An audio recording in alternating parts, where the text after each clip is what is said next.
เพิ่นว่าเพิ่นเฮ็ดบุญดูๆเนี่ยอุทิศไปให้ญาติที่ล่วงลับไปญาติได้รับบ่พระพุทธองค์เพิ่นก็ว่ามันบ่แน่นอนดูก่อนพราหมณ์มันแล้วแต่ฐานะคำว่าแล้วแต่ฐานะคือผู้ที่จากไปนั่นเขาไปไส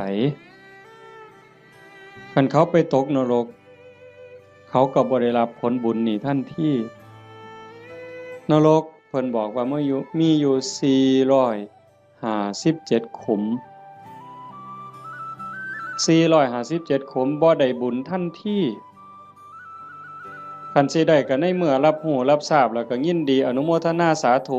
นำสิ่งที่เฮาเฮ็ดเฮาทำเขาก็จังสิได้คันไปเกิดเป็นเปรตมี12